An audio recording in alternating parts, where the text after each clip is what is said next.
Good morning to you all. तो हम लोगों की चर्चा कल हो रही थी। टॉपिक हमारा था संसाधन के रूप में लोग, पर्सन्स एज रिसोर्सेज। और कल एक टर्म लास्ट में हमने यूज किया था। कल की चीजों को अब हम सिंक्रोनाइज कर देते। एक टर्म हमने यूज किया था, वह टर्म था क्या? Demographic dividend. नहीं, अगर आप जाकर के देखें तो आजकल दो शब्द, डीडी शब्द जो है दो कंटेक्स्ट में इस्तेमाल में आता है। एक डेमोग्राफिक डिविडेंड,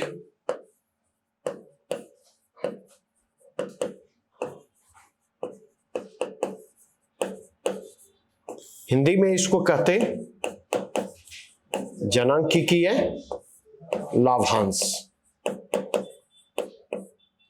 क्योंकि ये बात हमें ध्यान में रखनी है, भले क्लास 9 के हम एनसीईआरटी पढ़ रहे, लेकिन उसके अलग पर्सपेक्टिव हैं हमारे। नहीं, क्योंकि क्लास 9 के बच्चों के लिए तो हम इसको देख नहीं रहे हैं। हमें तो अपने एग्जामिनेशन के नीड और रिक्वायरमेंट के कंटेक्स्ट में इस टॉपिक को देखना है। दूसरा टर्म जो है वह है डेमोग्राफिक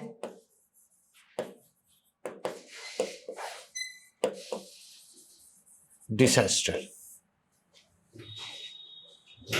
इसके लिए जो टर्म यूज होगा वह क्या होगा? जनांकिकीय विध्वंस।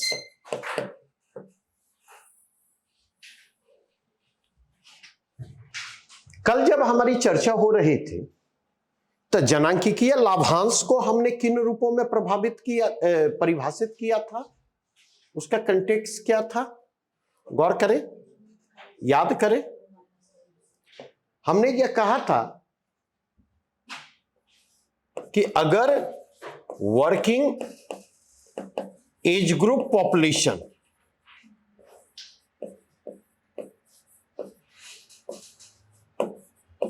के लोग ज्यादा होंगे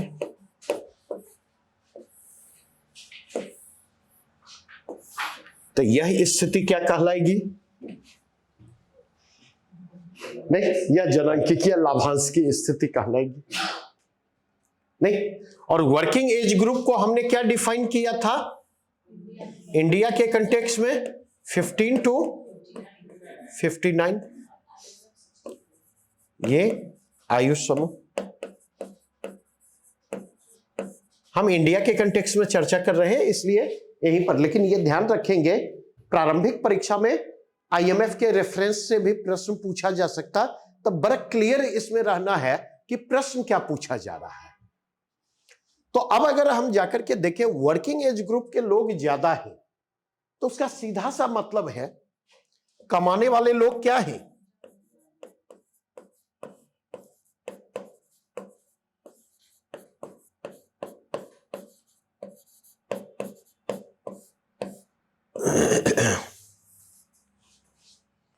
कमाने वाले लोग अगर ज्यादा होंगे तो इसका फायदा किसको होगा? और बैठ करके खाने वाले अर्थात निर्भर आबादी कम होगी, डिपेंडेंट पॉपुलेशन कम होगा, तो इसका फायदा किसको मिलेगा?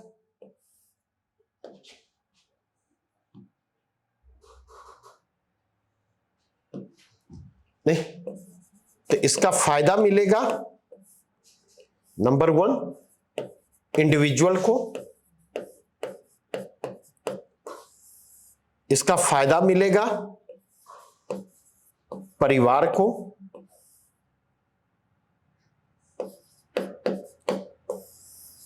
इसका फायदा मिलेगा समाज को, इसका फायदा मिलेगा देश को।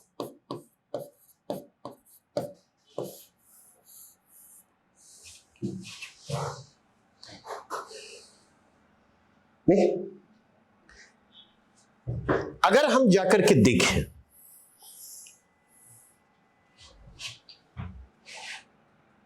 कैसे ये फायदा मिलेगा, इस चीज को रुक करके समझने की जरूरत नहीं।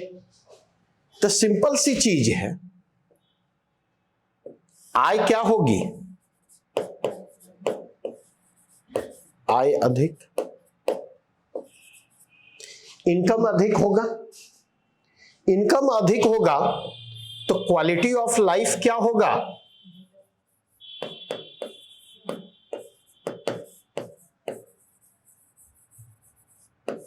क्वालिटी ऑफ लाइफ बेहतर होगा। क्वालिटी ऑफ लाइफ बेहतर का मतलब क्या है, नहीं, पोषण का स्तर क्या होगा, पोषण, खान पान का स्तर क्या होगा,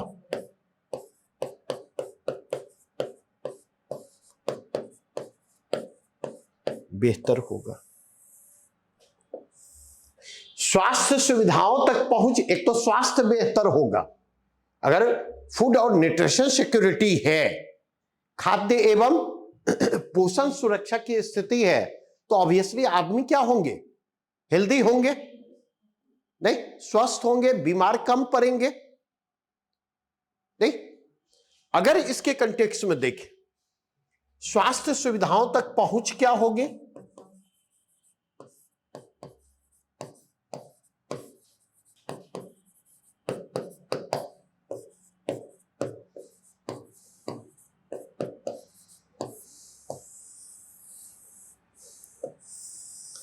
शिक्षा का स्तर क्या होगा,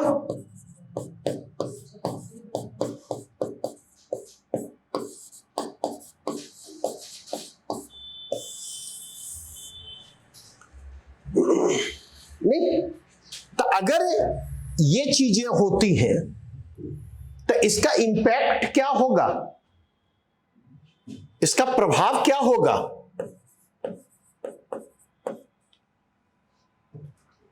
नहीं?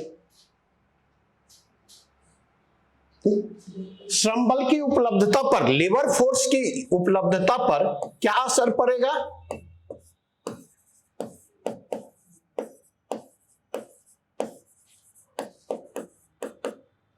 श्रम बल की उपलब्धता पर असर क्या पड़ेगा, तो कार्य क्षमता बेहतर होगी, वर्किंग एफिशिएंसी क्या होगा, वर्किंग एफिशिएंसी बेहतर होगा। और वर्किंग एफिशिएंसी अगर बेहतर होगी तो ऐसी स्थिति में जाकर के देखें उत्पादकता क्या होगी, प्रोडक्टिविटी क्या होगी,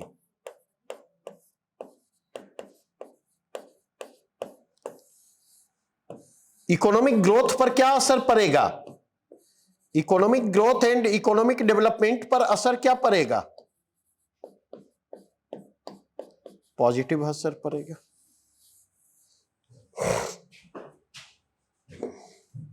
ये एक पहलू है, कैसे फायदा केवल इंडिविजुअल को तक सीमित नहीं रहेगा, बल्कि उसका फायदा इंडिविजुअल के साथ साथ कहां तक होगा, तो उसका फायदा इंडिविजुअल के साथ साथ आप जाकर के देखें तो समाज को भी मिलेगा, देश को भी मिलेगा। एक चैनल यह है जिसके जरिए यह फायदा मिलेगा, दूसरा चैनल क्या है जिसके जरिए यह फायदा पहुंचेगा, नहीं। तो अगर इसके कंटेक्स्ट में देखें तो इसी का एक डायमेंशन है, कमाने वाले लोग ज्यादा होंगे तो उस स्थिति में क्या होगा, आय ज्यादा, इनकम ज्यादा होगा, खर्च क्या होगा, नहीं। तो बेसिकली देखें खर्च भी होगा पर बचत भी होगी,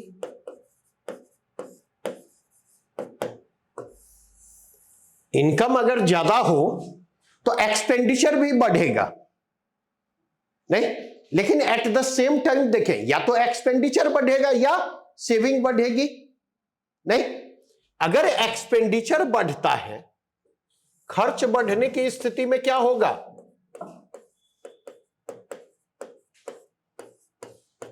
देखिए, एक बात बार बार मैं कहता कि इकोनॉमिक्स को लेकर के जो आप लोगों ने अपने दिमाग में बैठा लिया है ना, भारी है, तो मुझसे अगर पूछिए तो इकोनॉमिक्स से आसान कुछ भी नहीं है।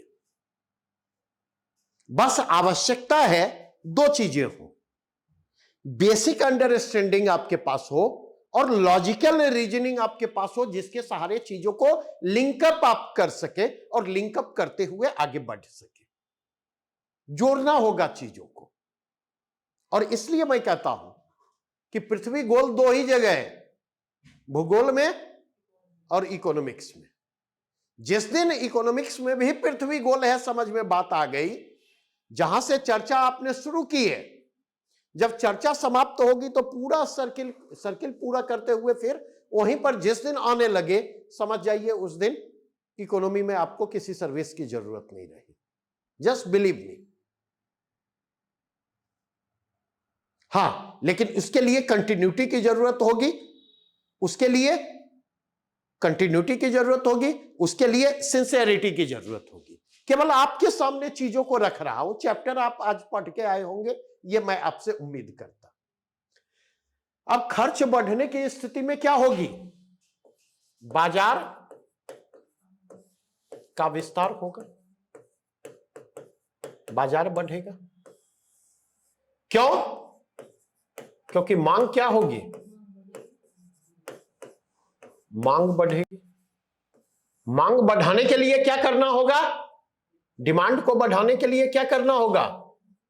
सप्लाई बढ़ाना होगा। और सप्लाई बढ़ाने के लिए क्या करना होगा?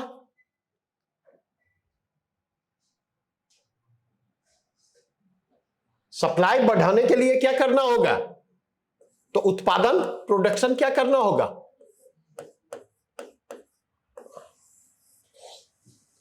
प्रोडक्शन बढ़ाना होगा। प्रोडक्शन बढ़ाने के लिए क्या करना होगा? इसके लिए क्या करना होगा? प्रोडक्शन कैपेसिटी का विस्तार करना होगा।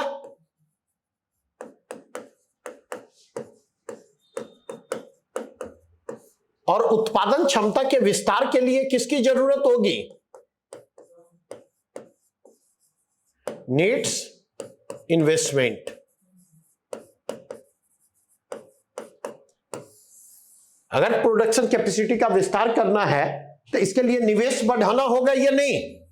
बतलाइए। बिना निवेश बढ़ाए संभव है?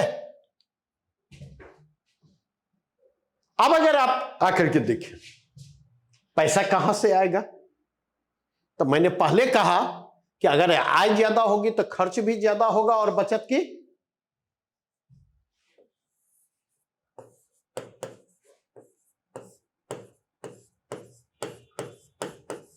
बचत में भी वृद्धि होगी। बचत बढ़ेगी तो निवेश हेतु संसाधनों की उपलब्धता क्या होगी?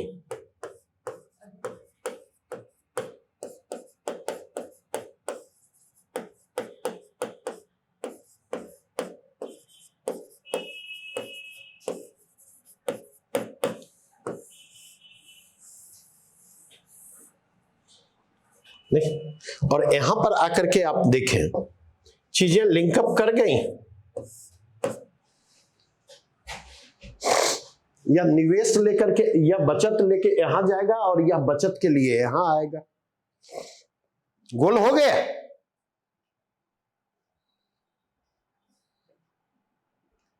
जस्ट लिंकअप करना है। बातें इतनी स्पष्ट हुई। अब अगर इसके कंटेक्स्ट में हम जाकर के देखें तो ये कब होगा? ये कब होगा? नहीं? तो ये इस पूरे के पूरे प्रोसेस के लिए अब दूसरे चार्ट की तरफ बढ़ूं।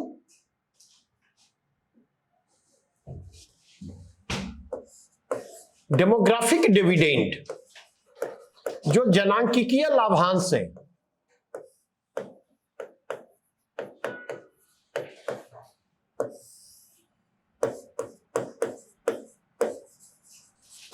फॉर इट्स रियलाइजेशन, क्योंकि ये जो बात मैंने की यहां पर, यह क्या है, यह क्या है, संभावना है। ये जितनी बात हमने यहां की है, यह क्या है, संभावना।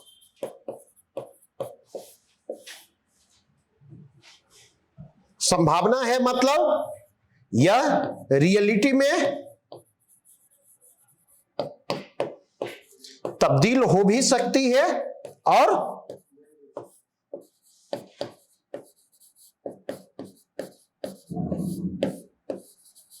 नहीं भी।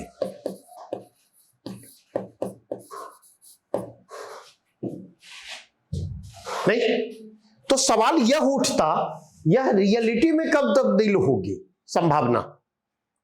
तो अगर इस संभावना को रियलिटी में तब्दील करना है तो उसके लिए हमें क्या करना होगा, उसके लिए हमें दो काम करना होगा।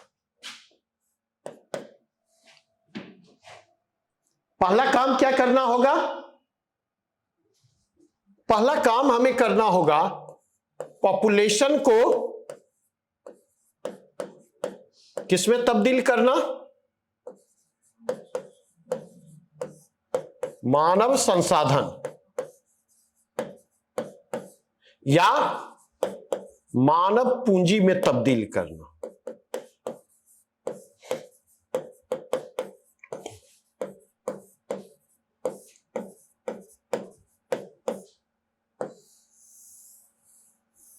पॉपुलेशन को मानव संसाधन, मानव पूंजी में तब्दील करना, ह्यूमन कैपिटल में कन्वर्ट करना। और मानव, अगर पॉपुलेशन को ह्यूमन रिसोर्सेज या ह्यूमन कैपिटल में तब्दील करना है, यह प्रकारांतर से क्या है, इस प्रक्रिया को कहेंगे ह्यूमन कैपिटल फॉर्मेशन।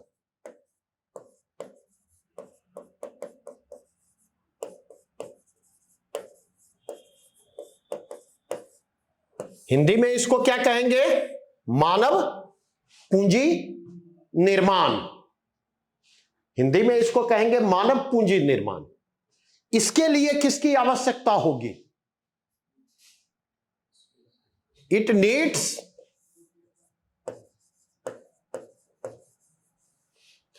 इन्वेस्टमेंट। इसके लिए निवेश की जरूरत होगी।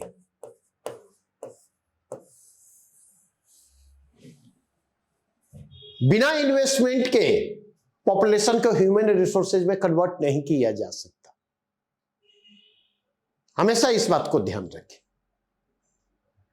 और एक शेर अक्सर मैं कहता हूं, घर सजाने का तसव्वुर अभी बाकी है, सवाल यह है कि घर बचाएं कैसे। नहीं, निवेश कहां करना होगा, तो कल हमने कहा था सबसे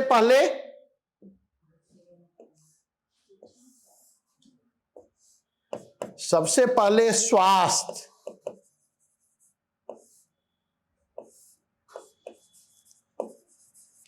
क्यों,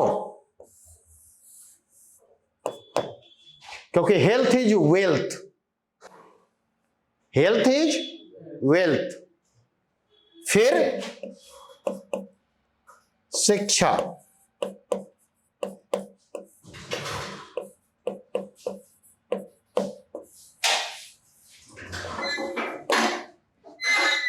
फिर शिक्षा। क्या सो ही रह गए थे? रात में मोबाइल पर ज्यादा समय देती हो, ठीक है। पहले स्वास्थ्य, फिर शिक्षा, और फिर नहीं, स्किल डेवलपमेंट एंड ट्रेनिंग।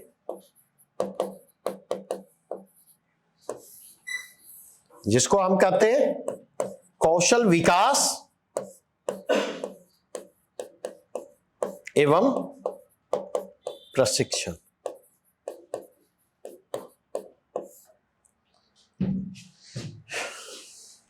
और देखिए यहां से प्रश्न लिखने के लिए मैं दूंगा जो प्रश्न बीपीएससी में पूछा जा चुका है मेंस में, और यही फर्क है फोकस बैच और फाउंडेशन कोर्स में। ठीक है, क्योंकि फाउंडेशन कोर्स में हमारे पास पर्याप्त समय होता है नहीं, इसलिए बेसिक अप्रोचेज बेसिक अंडरस्टैंडिंग पर हम काम करते हैं। फोकस बैच में वो समय हमारे पास नहीं होता, उस पर हम काम नहीं कर सकते। अब अगर इसके कंटेक्स्ट में देखें, यहां तक तो कल भी चर्चा हमारी हो चुकी थी नहीं, बस कल की तुलना में आज हमने थोड़ा सा एक्सटेंड किया है अपनी चर्चा को। स्वास्थ्य के कंटेक्स्ट में देखें, जब हम स्वास्थ्य की बात करते नहीं, तो स्वास्थ्य को कैसे इंश्योर किया जा सकता है, उसके दो डायमेंशन होंगे। पहला डायमेंशन स्वास्थ्य का क्या होगा? फूड एंड न्यूट्रिशन सिक्योरिटी नहीं, फूड एंड न्यूट्रिशन सिक्योरिटी।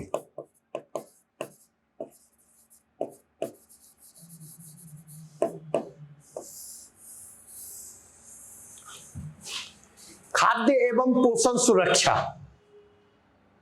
ठीक है, अगर कुपोषण किनकी, अगर मैं पूछूं वर्किंग एफिशिएंसी किनकी बेहतर होती है, बताइए।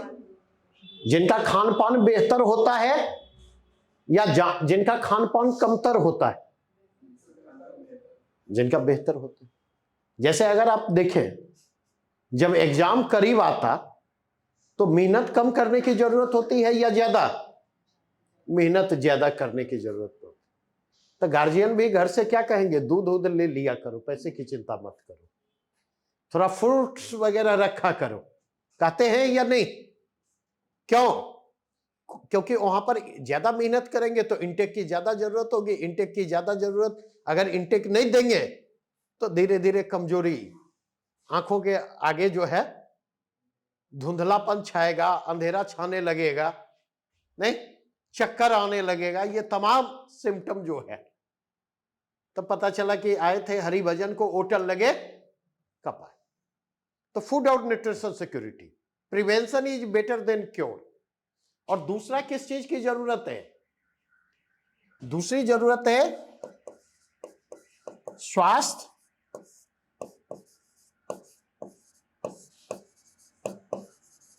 सुविधाओं तक आसान पहुंच की। अब इस चीज को समझिएगा थोड़ा सा, क्योंकि कल की चीजों को विस्तार दे रहा हूं। और स्वास्थ्य सुविधाओं तक आसान पहुंच की, और यहां पर किसके कंटेक्स्ट में मैं बात कर रहा?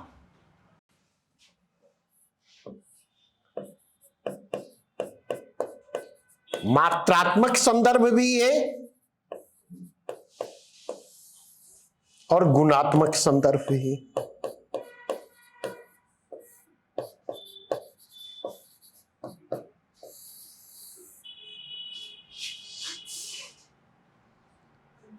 इसका अंतर समझिए। आजकल हम लोगों ने, और यहीं पर जोर देता हूं, शिक्षा के कंटेक्स्ट में भी, अगर एजुकेशन के कंटेक्स्ट में भी जाएंगे आप, तो एजुकेशन के कंटेक्स्ट में क्या पाते? नहीं, एजुकेशन के कंटेक्स्ट में अगर आप जाएंगे तो आप पाएंगे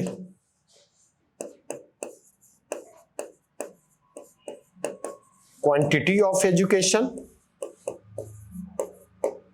और दूसरा क्वालिटी ऑफ एजुकेशन।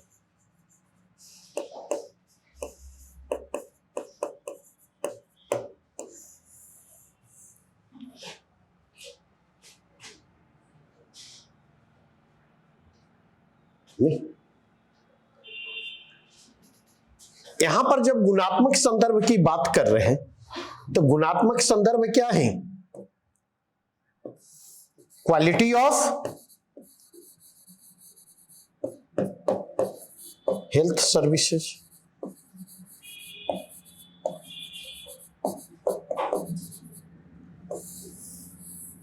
और यहां पर मात्रात्मक संदर्भ में देखें तो इसका संबंध किससे जाकर के जुड़ेगा? संख्यात्मक उपलब्धता,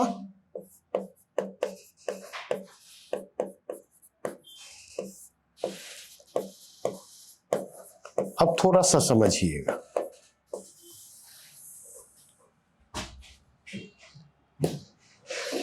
थोड़ा सा क्या समझना है, अब गौर कीजिए।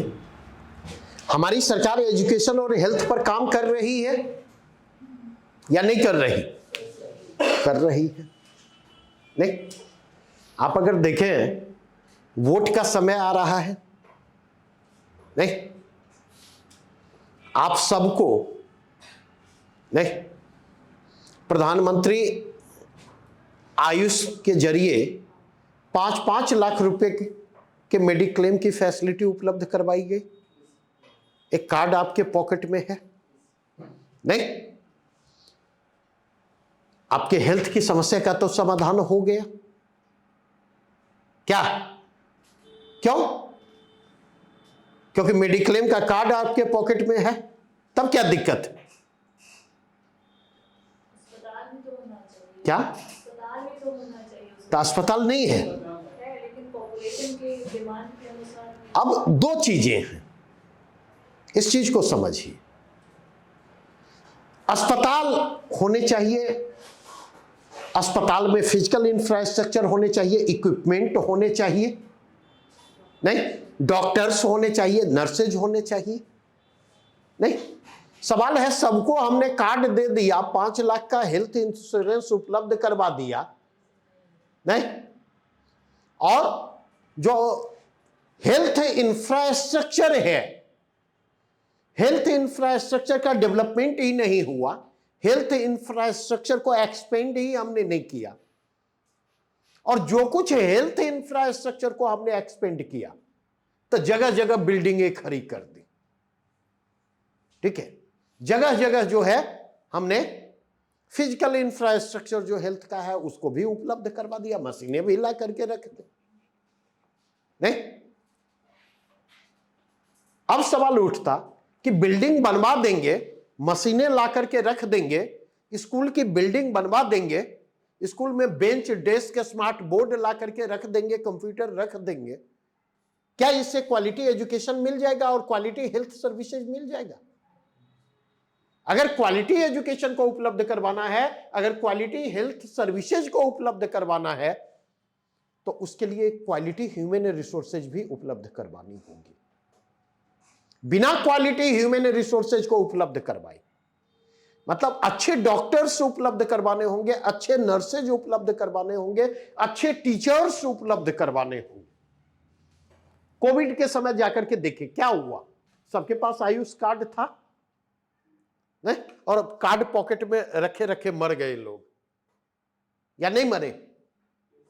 नहीं, अस्पताल नसीब हुआ, ऑक्सीजन सिलेंडर नसीब हुआ,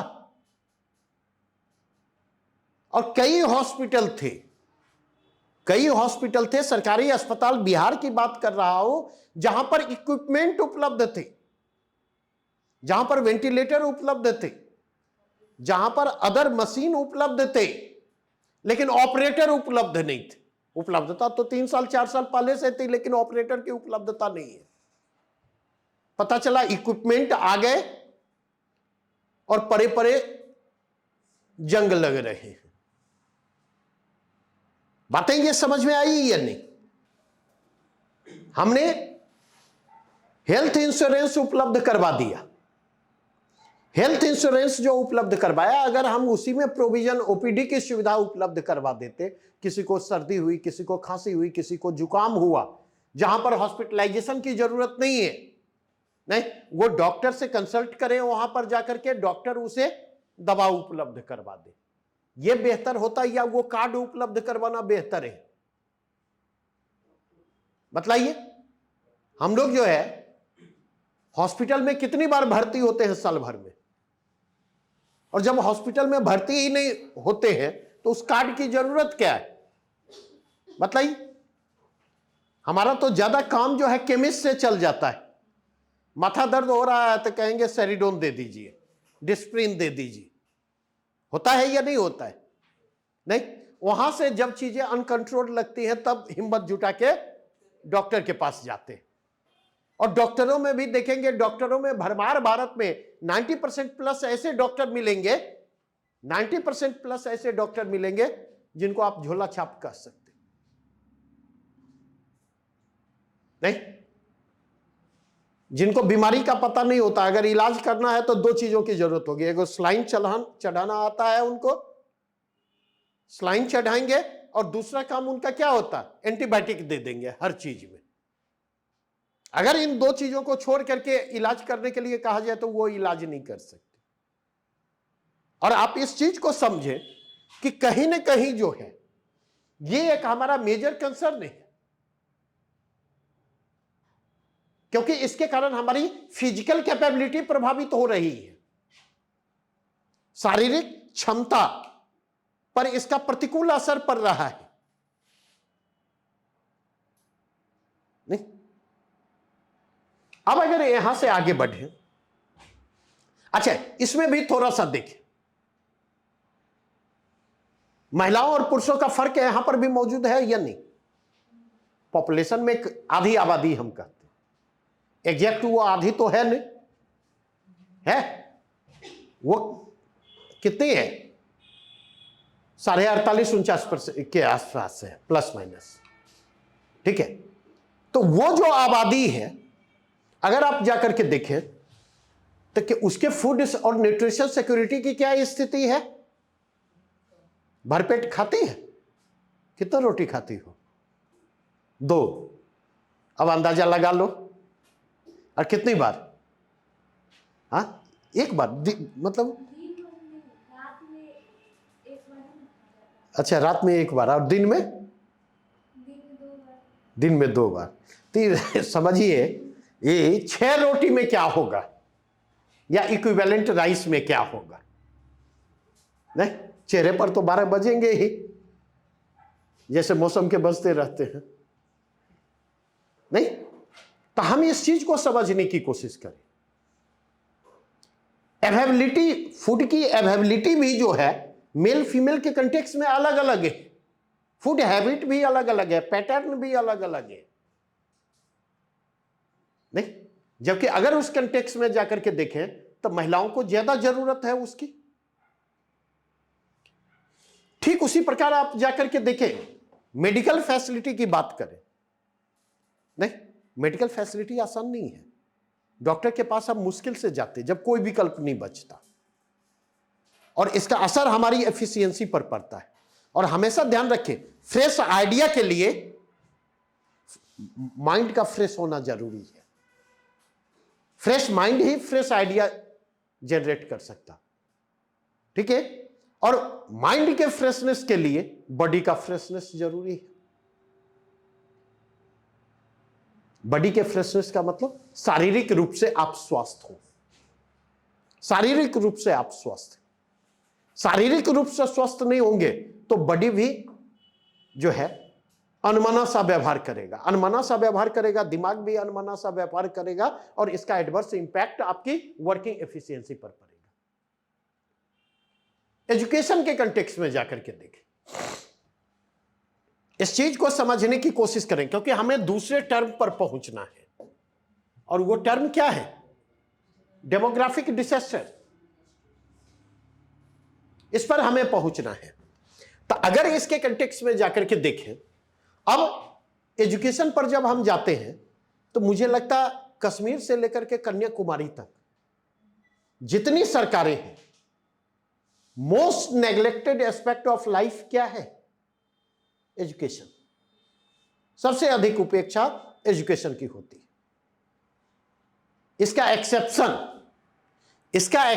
इसका अपवाद केरल को मान सकते हैं, केरल को इसका अपवाद मान सकते हैं। और दूसरा, हाल के वर्षों में अगर आप देखें तो दिल्ली सरकार भी इसके अपवाद के रूप में सामने आती है, क्योंकि दिल्ली गवर्नमेंट ने एजुकेशन और हेल्थ के फ्रंट पर अच्छा काम किया है, अदर जो आलोचनाएं उनकी करती। केरल सरकार ने बेहतर अगर एजुकेशन और हेल्थ के फ्रंट पर काम किया है तो इसके दो रीजन है, इस चीज को समझिए। केरल वामपंथ का मजबूत गढ़ रहा है, लेफ्ट का गढ़ रहा है केरल, ठीक है। और लेफ्ट के एजेंडे में बेसिक मिनिमम नीड्स सेंटर में होता। आप ये कह सकते हैं कि हमेशा वामपंथी सरकारें ही तो वहां नहीं रही, एग्रीड। तो केरल का कांग्रेस भी भारत के कांग्रेस से अलग है, इस बात को ध्यान रखेंगे। केरल के कांग्रेस के भीतर भी जाकर के देखें तो लेफ्ट के चैलेंजेस को रिस्पॉन्ड करने के लिए लेफ्ट की आइडियोलॉजी डोमिनेंट है। जैसे जेएनयू की एबीवीपी शेष भारत की एबीवीपी से अलग है। शेष भारत की एबीवीपी में, अखिल भारतीय विद्यार्थी परिषद में, क्वेश्चन करने की टेंडेंसी नहीं मिलेगी, क्वेश्चन करने का कल्चर नहीं मिलेगा, पढ़ने लिखने का वह ट्रेंड आपको नहीं मिलेगा। लेकिन जेएनयू की एबीवीपी में जो है, इस मामले में सवाल करने की प्रवृत्ति मिलेगी, क्वेश्चन करने की टेंडेंसी मिलेगी, पढ़ने लिखने की प्रवृत्ति वहां के एबीवीपी के बच्चों में मिलेगी, कंपैरेटिवली इनकी तुलना में ज्यादा। और दूसरा, लेफ्ट में एक अहम भूमिका रही है, केरला में एक अहम भूमिका रही है। केरला की इकोनॉमी जो है अगर देखें तो उसमें रेमिटेंसेज का अहम रोल है।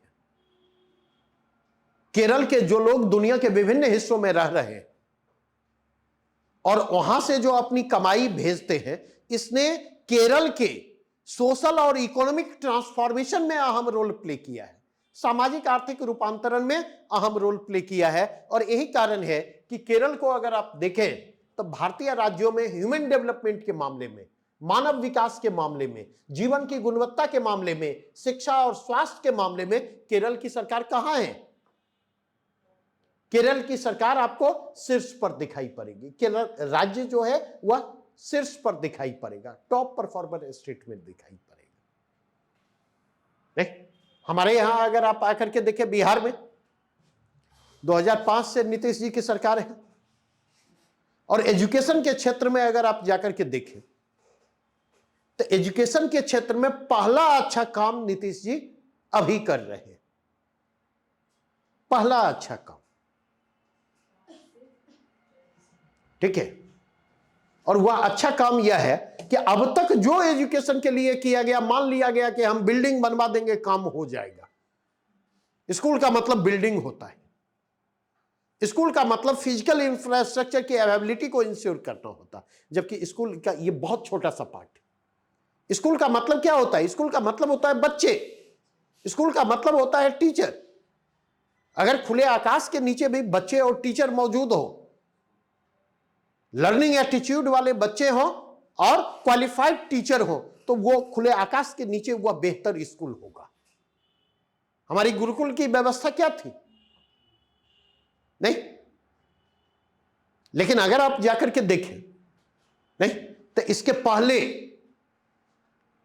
पहले आप देखें, लालू जी के रिजिम में जो आज शिक्षक मिलेंगे, क्वालिफाइड टीचर आपको मिलेंगे लालू जी के रिजिम के। उसके बाद देखेंगे नियोजित शिक्षकों में, चूंकि बेरोजगारी बड़ी समस्या है, आगे चर्चा करेंगे, तो नियोजित शिक्षकों में जाकर के देखेंगे तो आप ये पाएंगे कि कुछ अच्छे लोग आए, लेकिन प्रतियोगिता परीक्षा के जरिए अगर अपॉइंटमेंट हो रहा एक और, तो इसका मतलब है कि छन करके अच्छे लोग वहां तक पहुंचेंगे। और इसे रिलेटिव संदर्भों में देखें, सापेक्षिक संदर्भों में देखें, एब्सोल्यूट फॉर्म में मत देखें। अब अगर इसके कंटेक्स्ट में जाकर के देखें, और दूसरी ओर के पाठक जी हैं, लगातार लगे हुए हैं, नहीं नाराज हैं मास्टर साहब, नहीं, क्योंकि केवल शिक्षकों को ले जाने से नहीं होगा, वर्क कल्चर को रिवाइव करना होगा। और वर्क कल्चर को रिवाइव करने के लिए अभी के जो परिदृश्य है उसमें कोई ऐसा व्यक्ति चाहिए जो फोर्स लगा सके।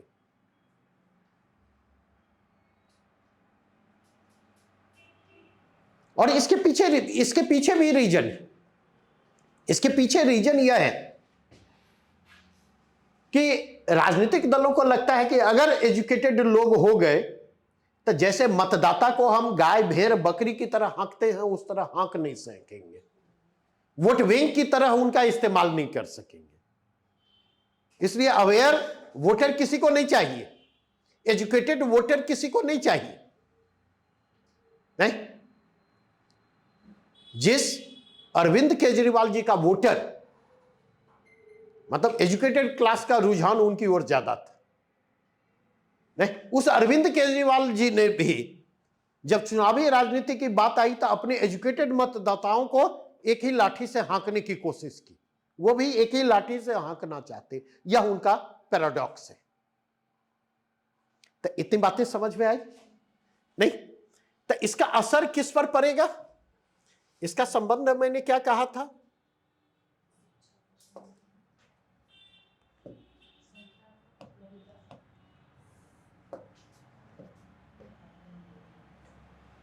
हमने कहा था कि बेसिकली अगर हम देखें तो इसका संबंध जो है मानसिक सक्षमता से है, मेंटल कैपेबिलिटी से।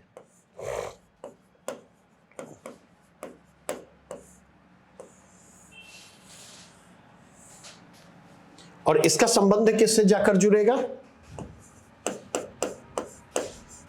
शारीरिक सक्षमता।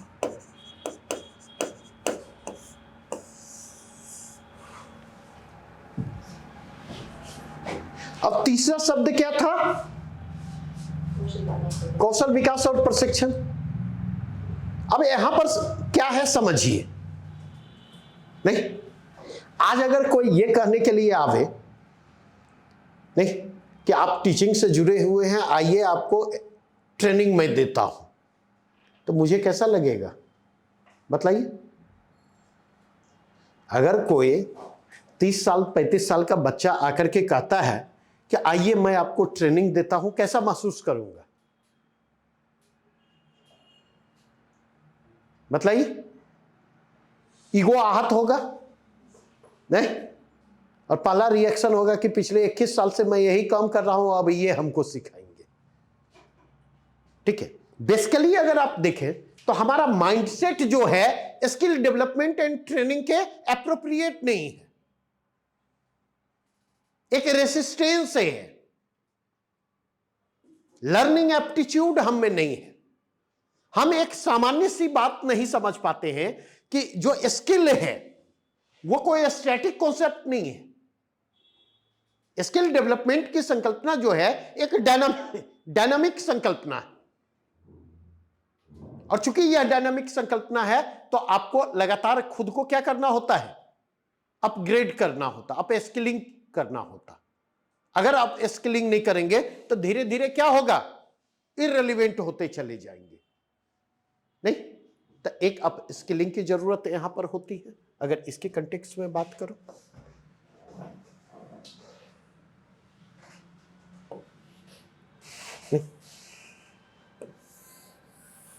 कलर चेंज कर दिया है तो इससे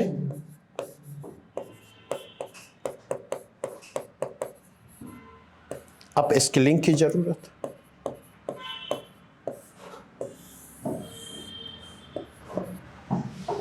दूसरा कंटेक्स्ट देखें,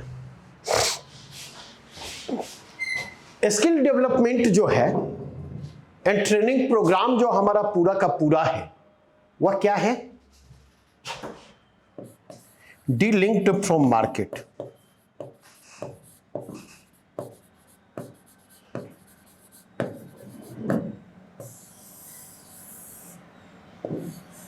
या सप्लाई ओरिएंटेड है।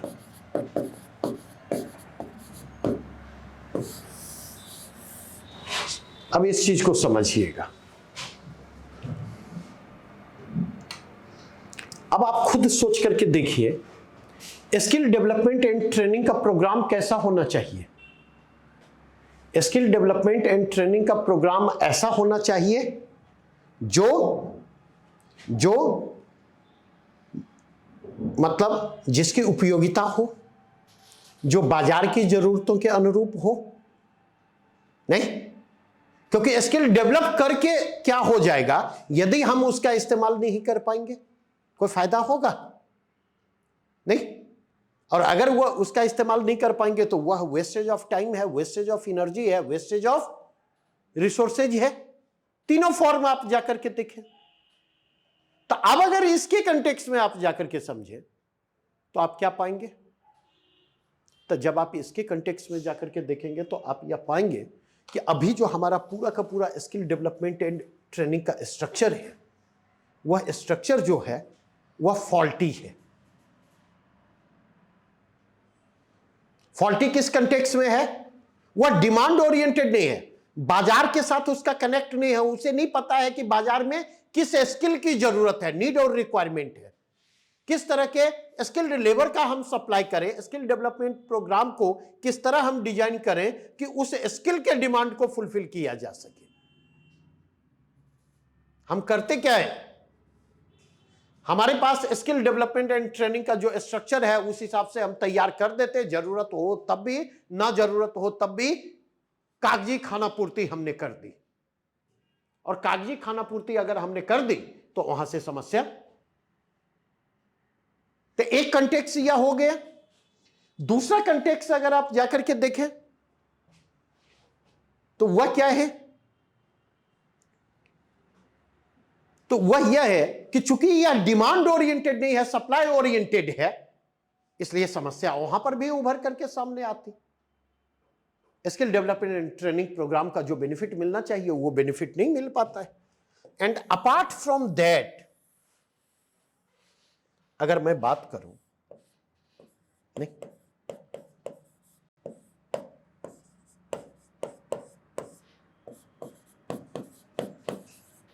महज कागजी खाना पूर्ति,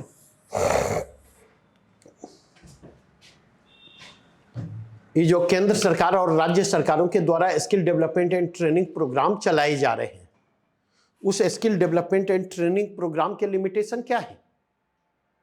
उसका सबसे बड़ा लिमिटेशन यह है कि पता चला हम स्किल्ड को ही स्किल्ड करते,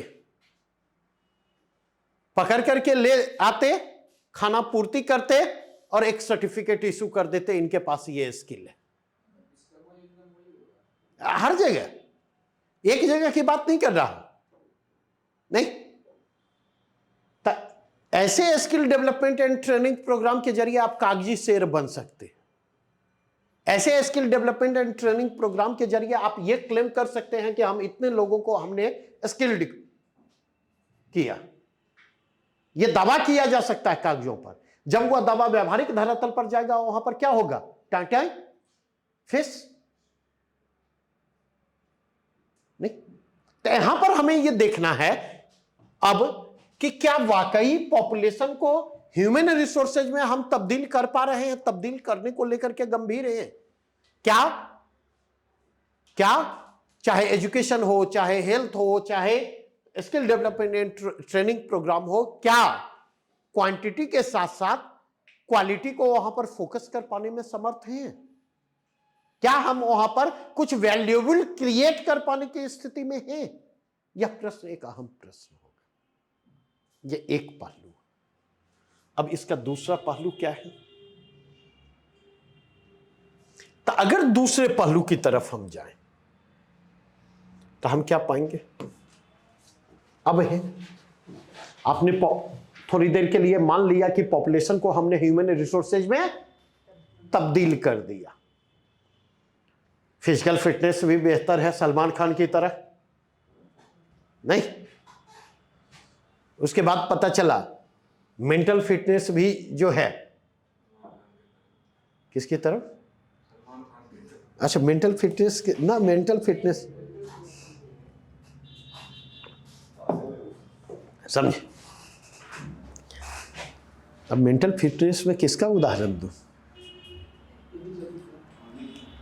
हाँ, ये बड़ा मुश्किल काम है। मान लीजिए मोदी जी की तरह, सच। और स्किल जो है मोदी जी वाला, मगरमच्छ भी पकड़ लेते हैं, नहीं? चाय भी बेच लेते हैं, नहीं? फोटोग्राफर का काम कैमरा भी कर लेते हैं, सारा काम। तो अब सवाल यह उठता कि हमने मानव पूंजी में तब्दील कर दिया, और मानव पूंजी में तब्दील करने का मतलब क्या है? अब ये रोजगार के लिए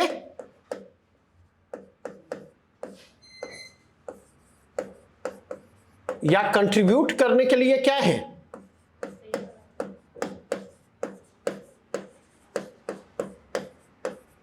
कंट्रीब्यूट करने के लिए तैयार है। डिग्री उग्री ले ली है, पीएचडी की, बीएड की डिग्री भी ले ली है। अब अहम प्रश्न यह उठता कि क्या इस मानव पूंजी को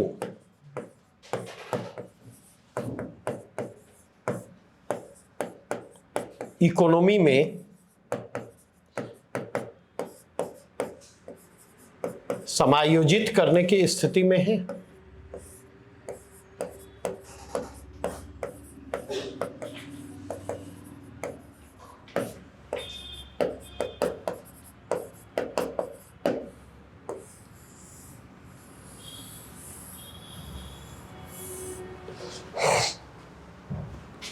क्या उसको समायोजित करने की स्थिति में हम हैं? यह प्रश्न एक अहम प्रश्न है, नहीं? और इस प्रश्न के भी दो पहलू हैं, इस चीज को ध्यान रखेंगे। इस प्रश्न के भी दो पहलू हैं। क्या?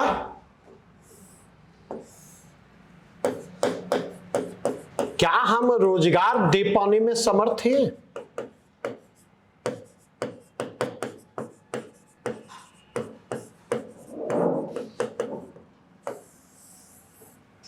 और क्या वह रोजगार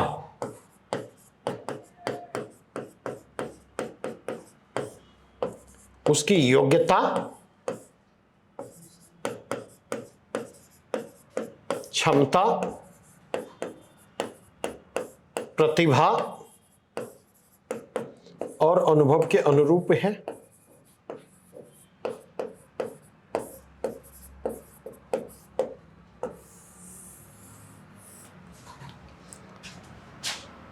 दो प्रश्न हैं, और ये दोनों प्रश्न अहम हैं, क्योंकि अगर आप देखें पिछले 3 दशकों में भले ही हम इकोनॉमिक ग्रोथ और डेवलपमेंट के प्रोसेस को एक्सेलरेट कर पाने में समर्थ रहे हो, भले ही आर्थिक समृद्धि और विकास की गति तेज हुई हो, लेकिन सरकारें चाहे जिसकी हो, वो रोजगार क्रिएट कर पाने में असमर्थ है, वह एम्प्लॉयमेंट अपॉर्चुनिटी क्रिएट कर पाने में असमर्थ है। और इसलिए पिछले 3 दशकों के इंडियन इकोनॉमिक ग्रोथ का जो पैराडॉक्स है वह क्या है? जॉबलेस ग्रोथ वाली स्थिति से हम गुजर रहे हैं। और जॉबलेस ग्रोथ वाली स्थिति से गुजर रहे हैं का मतलब क्या हुआ?